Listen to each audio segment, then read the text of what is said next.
Júnior, fizemos a retificação. O senhor quer ficar aqui na mesa ou quer vir até o púlpito? Como o senhor quiser, deputado. Vocês no chão aqui, perto de vocês. Os dois aqui. Está com dentro.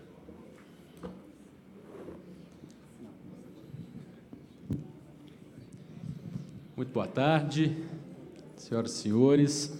Inicialmente, cumprimentar o nosso querido Márcio Santiago, presidindo esse belo evento, agradecer pelo convite para falar um pouco dos trabalhos da nossa comissão, cumprimentar minha querida amiga Kátia Bogeia, presidente do Instituto do Patrimônio Histórico e Artístico Nacional, que tive a alegria de receber em Belo Horizonte para a reinauguração da Casa do Conde, onde fizemos lá um belo lançamento de um novo laboratório de restauração artística, um trabalho que é fundamental visitar, que faz parte, como já comentei aqui com meu querido amigo Roberto, sobre a necessidade de se recuperar o patrimônio histórico mineiro e de valorizar, talvez, um dos maiores arcabouços de patrimônios históricos que nós temos em todo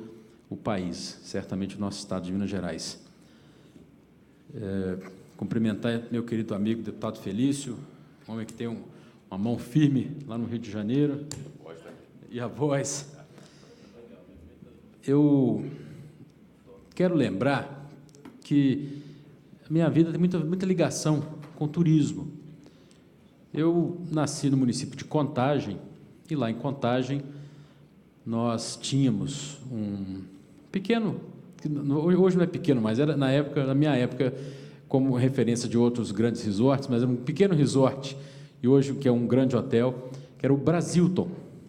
Eu tinha a referência do que era um bom hotel, do que era um lugar de agradável, de ser bem recebido, era o Brasilton, um hotel que fica ali às margens da BR-381, da Fernão Dias, e que, depois de alguns anos, eu tive a alegria de vê-lo passar a gestão da família Aguiar, que está aqui hoje representada pela minha querida amiga Alessandra Aguiar, que eu agradeço sempre a amizade, a gentileza. Fomos colegas no curso de administração.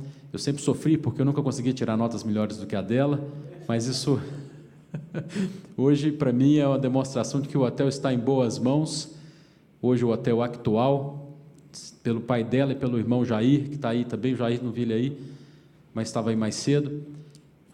Então, demonstra a importância do setor de vocês para a construção de projetos de vida, de projetos sociais também. A cidade de Contagem sempre teve como referência o Brasilton, hoje o Actual, e não apenas no desenvolvimento do turismo, mas principalmente na geração de empregos, na força que se tem para trazer novidades, investimentos, reconhecer os nossos estados, as nossas cidades, deputado Felício, as nossas sedes, como lugares que também recebem estrangeiros, às vezes estrangeiros de outro estado, mas recebem pessoas que vêm de fora para conhecer a nossa realidade, passar um pouco da nossa vida, e é o trabalho do Convention and Visitors Bureau que faz isso tudo se tornar algo natural, algo receptivo e agradável para essas pessoas, seja para uma visita de passeio, seja para um evento comercial, um congresso, aquilo que faz o conhecimento ser difundido por todo o país, por todo o mundo. Pela Comissão de Turismo, nós temos uma missão fundamental, que é defender o setor nesta casa. E, não tenho dúvida, é a única frente, o único espaço permanente de discussão dos temas do turismo, de negociação de legislações no âmbito do turismo, de forma não enviesada, sem ideologia, sem direcionamento, com parlamentares extremamente vinculados ao setor, extremamente dedicados, competentes. Tenho certeza, é importante que vocês venham à comissão, conhecer os nossos trabalhos, conhecer o que temos feito no dia a dia daquela comissão, para entender a importância desse processo. pois não apenas temos a capacidade de difundir os necessários desafios do turismo brasileiro, mas também temos a oportunidade de avançar muito na legislação nacional, na legislação brasileira, no que tange a defesa desse setor, que tem um condão de ser a maior força geradora de empregos, com a maior velocidade, maior rapidez nos investimentos. Portanto, a comissão tem esse papel, é o ponto de abertura, é o caminho inicial, é a iniciativa de todos os projetos que têm esse tema, passam por lá. Além disso, o presidente da Comissão de Turismo tem um assento também permanente no Conselho Nacional de Turismo, portanto, trazendo o Poder Legislativo para as discussões do Executivo. Nós temos feito muita coisa naquela comissão em pouco tempo, pouco mais de 100 dias que os trabalhos efetivamente iniciaram. Conseguimos aprovar, entre tantas coisas, uma moção de apoio ao decreto presidencial que isentou de vistos Estados Unidos, Canadá, Austrália e Japão. E o resultado disso? O resultado disso foi um aumento de até 150% nas passagens compradas para o Brasil de algumas dessas nações. O aumento menor que aconteceu foi de 53%, e não de intenções, mas de efetivamente compras realizadas de acordo com o sistema das companhias aéreas, já mensurados. Portanto, passou como uma missão da nossa comissão aprovar um apoio, pois a casa estava num momento de muita discussão, de muita dúvida a respeito das questões ligadas à reciprocidade. Não há dúvida que a falta de reciprocidade cria um desequilíbrio diplomático. Mas, apesar disso, o avanço, a capacidade de aumentar as exportações brasileiras com a vinda de turistas é inegável e, portanto, pode-se comparar, inclusive, a abertura comercial feita no governo Collor com essa decisão de isentar vistos a apenas 4 países nesse momento. Esse é um dos pontos. A comissão também teve um papel fundamental na aprovação da Lei Geral do Turismo. Aquela aprovação foi um grande arcabouço que trouxe, entre grandes inovações que afetaram especificamente o setor hoteleiro, mas principalmente o setor aéreo, a possibilidade de participação de mais de 20%, talvez a controle integral, de estrangeiros em companhias aéreas. No momento que estamos vivendo, momento sério, arriscado para o setor aéreo, de uma crise que estavam se desvinculando dela, retornar com a recuperação judicial da Avianca e agora, fatalmente, com o fechamento e encerramento das suas atividades, nós estamos vendo mais uma concentração no setor que não é benéfica aos passageiros. Acabo de falar com o senador Roberto Rocha, que está relatando esse tema da participação estrangeira nas companhias aéreas brasileiras, que me perguntou se uma postagem que foi feita nas redes sociais do nosso mandato tinha fundo de verdade, onde figurava o preço de uma passagem de Aracaju para Salvador no valor de quase R$13 mil, deputado. Absurdamente quase R$13 mil. Executiva para o Japão. Eu imaginei se era passagem executiva, se era voo de primeira, R$13 mil, de Salvador a Aracaju, minha querida Kátia. São 250 quilômetros em linha reta. Isso certamente, isso não foi postado da cabeça de ninguém. Isso foi procurado, pesquisado na internet. Um colega parlamentar da comissão nos enviou essa pesquisa, depois de ter prospectado em sites das operadoras online aí, e retornou com esse preço.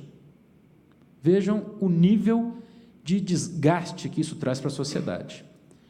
Muitos dos senhores aqui, o Roberto me relatava mais cedo, Márcio, que muitos senhores tiveram dificuldade de vir para Brasília, pois não é possível que se possa pagar uma ida e volta de qualquer destino ou de uma capital brasileira para a capital federal o mesmo preço que se paga numa viagem internacional. E temos agora, recentemente, a inauguração do voo da Norwegian Airlines, que propõe preços de em torno de R$2 mil ida e volta de Rio de Janeiro a Londres. Vejam o disparate que estamos enfrentando. Vejam a dificuldade que se tem. Um colega parlamentar do Nordeste, que tem que pagar preços acima de R$ 2.500 toda semana numa perna, para fazer de uma capital do Nordeste para Brasília. Isso inviabiliza muitas atividades turísticas, isso inviabiliza muitos negócios, porque isso atrasa investimentos, isso cria desconcerto para famílias que não podem viajar e se conectar mais. Enfim, nós temos a responsabilidade também nesta casa de tratar esse tema e de colocar esse tema em evidência, começando pela aprovação da Lei Geral do Turismo, que está permitindo a abertura comercial, abertura do capital das empresas aéreas para estrangeiros, passando por questões também ligadas a, por exemplo, o ECAD nos hotéis. O quarto hoteleiro que tinha um rádio-relógio como um complemento de serviço para o hóspede, era obrigado a pagar o ECAD dentro daquela unidade habitacional? Não faz sentido. Então, isso também foi mudado. Outras regras em relação ao uso conjunto de famílias em quartos hoteleiros, enfim, todo o marco regulatório do turismo foi bastante melhorado a partir dessa votação. E não tenho dúvida, os membros da Comissão de Turismo tiveram total protagonismo nesse processo. Entre eles, temos ex-ministros do turismo, temos o relator, o deputado Paulo Aze, da Lei Geral do Turismo, enfim, tratando do tema de forma proativa, de forma direta e, principalmente, numa casa que, não tenho dúvidas, senhoras e senhores, é a casa que tem a maior transparência entre todos os poderes. É uma casa que é a mais aberta, é a casa mais receptiva à sociedade brasileira, que é o Congresso Nacional. Portanto, sintam-se cada vez mais convidados a participar, a conhecer, ver a realidade dos trabalhos que são feitos aqui, especialmente nesse setor maravilhoso que é o setor de turismo. Eu tenho recebido quase todas as entidades do trade turístico ao longo desses 2 meses de trabalho e solicitei a cada um dos setores que apresentasse as suas propostas que estão em discussão, que estão em tramitação na casa. São aproximadamente 300 ou 400 propostas de lei, para que possamos priorizar. Dentro dessas 300, escolher algo em torno de 30, 40 e hierarquizar isso, deputado, de forma que nós possamos atacar aquilo que de fato é alvo, que é interesse do setor de turismo brasileiro, para promover uma meta que, acredito, Kátia, ser razoável, que é pelo menos dobrar o número de visitantes estrangeiros que vêm ao Brasil. Nós estamos há alguns anos, há pouco mais de 10 anos, talvez 10 anos, caindo sistematicamente para agora 6 milhões de visitantes que vieram ao Brasil em 2018, e lembrando que apenas nesse famigerado incêndio da Catedral de Notre-Dame, aquela catedral apenas recebia 13 milhões de visitantes por ano. Apenas aquela obra, aquela maravilha da humanidade recebia o dobro de visitantes que o país inteiro recebe. É claro, isso é um sinal de preocupação, mas é um sinal de que nós temos muito a melhorar, nós temos um espaço sem tamanho para crescer. E tudo que se tem discutido no âmbito da Comissão de Turismo tem esse viés, de trazer mais turistas, de aumentar a circulação de turistas brasileiros, mesmo dentro do país, através de políticas que promovam a melhor integração das atividades. Desde a sinalização turística no país, que é muito carente, até mesmo as questões que tratam de uso de aeroportos, rodoviárias, portos para cruzeiros marítimos, enfim, tudo isso está no âmbito da discussão da Comissão de Turismo. E, nesse sentido, nós temos promovido diversas audiências públicas, inclusive falando sobre treinamento, capacitação, qualificação de pessoal do setor, que talvez seja um dos maiores desafios hoje, formar pessoas que possam receber estrangeiros falando a sua língua, comunicando-se com facilidade para aumentar a qualidade do turista que vem, que possa gastar com segurança, com confiança de que o país tem um mínimo de receptividade para esse estrangeiro. E com tudo isso, nós estamos também melhorando a imagem do Brasil lá fora. Não apenas temos ampliado o número de audiências públicas realizadas pela comissão, mas também estamos levando a comissão para os estados, algo que não vinha acontecendo há muitos anos.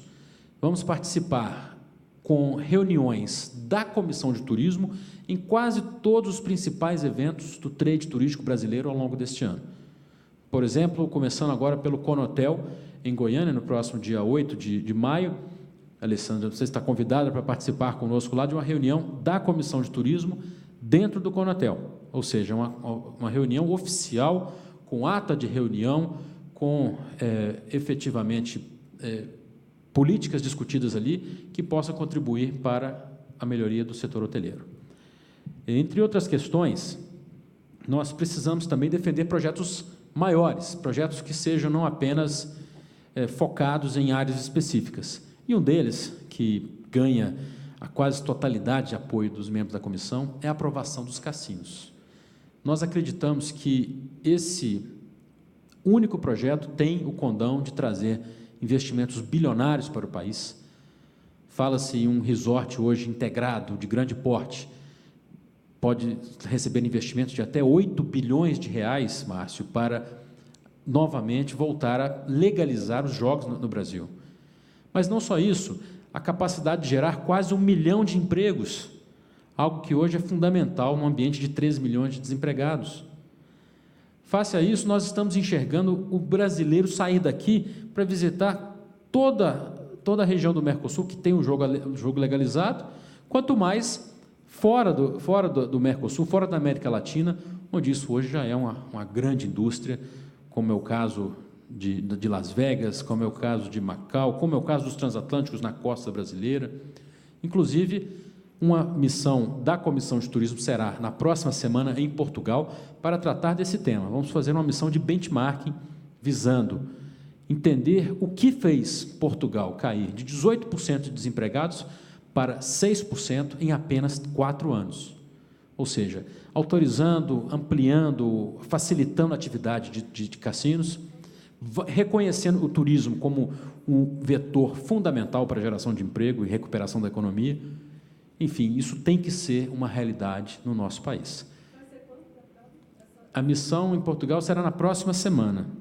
Será entre o dia 30 e dia 4 de maio. Nós pretendemos, alguns colegas da comissão já estão confirmados, mas vamos fazer visitas também para ver a rota religiosa que Portugal já pratica, a rota do patrimônio histórico, a rota do jogo, do cassino, que Portugal tem muita força, e também no esporte. Para se ter um exemplo do modelo que é aplicado no uso dos equipamentos públicos do esporte ligados ao turismo, seja na venda de produtos, seja na história do futebol colocada através do museu, seja através do próprio uso para eventos, que também tem um condão de trazer muita coisa para o país em termos de recursos e investimentos.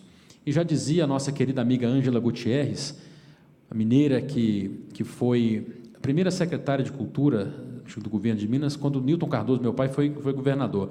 Ela dizia, não existe turismo sem um museu. Então, é fundamental que nós tenhamos aqui a aproximação cada vez maior com o IFAM, na sua pessoa, Kátia, valorizando, parabenizando você pelo que você tem feito. Em pouco tempo, você tem revolucionado o Instituto, nós temos muito mais a fazer, eu tenho certeza. Em Minas Gerais, não se esqueceu da sua promessa de ajudar no Benjamin Guimarães, que é aquele barco lá em Pirapora, que fica no encontro do Rio das Velhas com o Rio São Francisco, para fazer um passeio turístico histórico que recuperaria muito do turismo também numa região muito pobre, muito esquecida de Minas Gerais. Portanto, essas são algumas das atividades que temos desempenhado. Eu quero mais uma vez aqui prestar o meu apoio à atividade do Convention e Visitors Bureau, dizer da importância do trabalho de vocês para integrar as atividades de turismo, e sempre a comissão estará à disposição de todos os membros. Venham conhecer-nos, venham acompanhar os nossos trabalhos, e parabéns pela realização desse evento. Muito obrigado e boa tarde.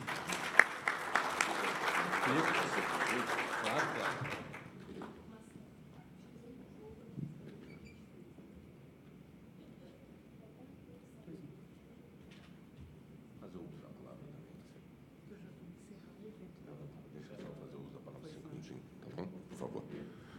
Gente, boa tarde. Pedi o uso da palavra aqui, não tinha anunciado antes, mas não